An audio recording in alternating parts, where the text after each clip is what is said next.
Aloha interwebs, welcome back to my channel. Thanks for tuning in. Today is Monday, so it's Movie Monday. Again this weekend, I didn't get a chance to go out and see anything new. I've been super busy with the benefit stuff. I've been watching my channel, but in case you haven't been watching, I've been busy. So, and still nothing has come out that I really want to go see. We did catch a rental. We got a Netflix in the mail, and I just got done watching a TV series that I wanted to talk to you guys about. So we'll actually start with the movie. The DVD that we got in the mail from Netflix was The Change Up. And going into this movie, it had all the elements of a movie that I figured that I would like. I'm a big fan of Ryan Reynolds. I wish I had his abs. I've always been a fan of Jason Bateman. Who doesn't like Olivia Wilde? And of course Leslie Mann. She's been in a lot of the movies of this type of humor, and she's always been really funny. But all of those elements, the actors and the things I know they bring to the table, didn't overcome the overwhelming feeling of blah in this movie. And for me, where it really falls short is when all of these change-up videos, the Freaky Friday type of movies where people kind of switch personalities or switch bodies, and the whole movie is this kind of affirmation of their life as being seen through other people's eyes. The whole thing can go south real fast when, after the switch happens, if the people in the other people's body aren't believably portraying those characters. And that's what happened in this movie, in my point of view. I don't think that the actors played the switched roles effectively to relay those personalities as established in the beginning of the movie.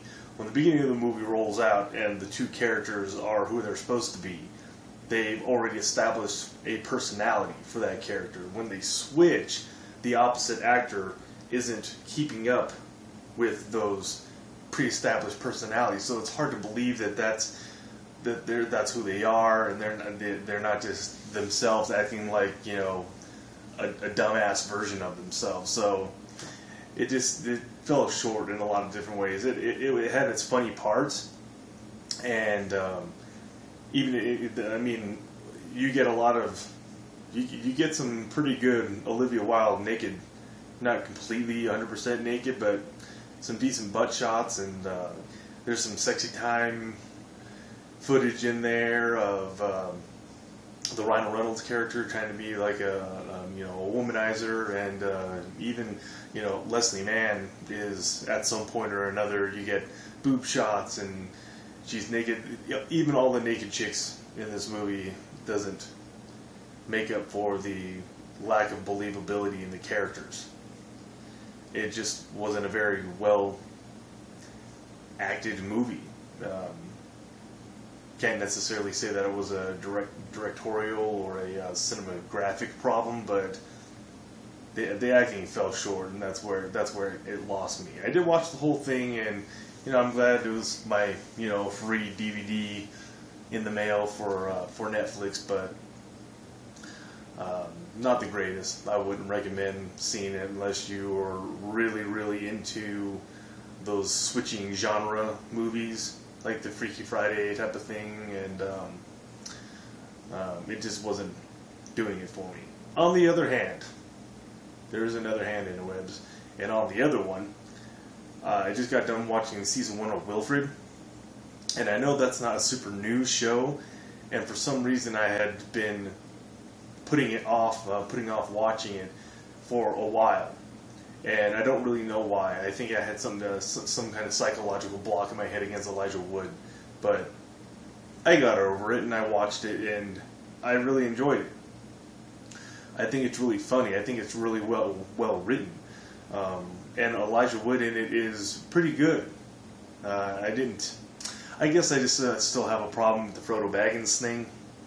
Kind of hard seeing him in anything other than that, even though he has done things other than the Lord of the Rings before that were pretty awesome things. For some reason, I still just can't get the Frodo thing out of my mind. But he does a really awesome, job in this show. And Jason Gann, or Gann, I don't know how you pronounce your last name, but like he's watching, talking to the camera like he's watching my YouTube channel.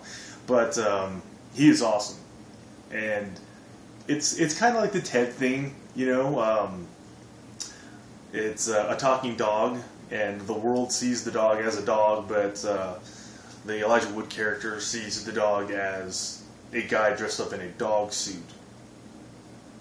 And you have full-on conversations, deep philosophical, weed-filled conversations about things, and the dog tries to help the man get over some things in his life, and that's kind of the really funny part to me about the show, is that I can imagine, I'm a dog guy, and I can imagine that this dog is kind of running around and being goofy and doing its job as a dog to kind of help its owner get, be happy, and your dog's sad when you're sad, and it wants you to be happy, and it does its part in your life to help cheer you up. And what the funny thing is if you could hear what your dog was saying and you could understand what your dog was saying, would he be telling you these comforting, nice things that you think that everyone would love to think that the dog is telling him? Or is he a cracked out Australian guy desperately trying to get you in trouble at the same time teaching you a life lesson, but you just don't know that because you don't speak dog?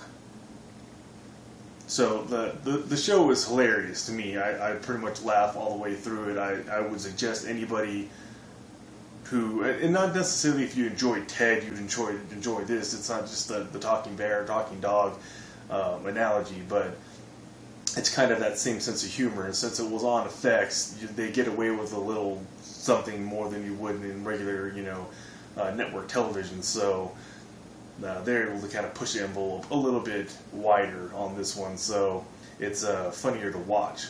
I find it really entertaining. So Wilfred is already probably halfway through its second season, but it's available on Netflix. It's available on Hulu. Hulu's free for people who have a computer if you don't have Netflix. So check out some episodes of Wilfred.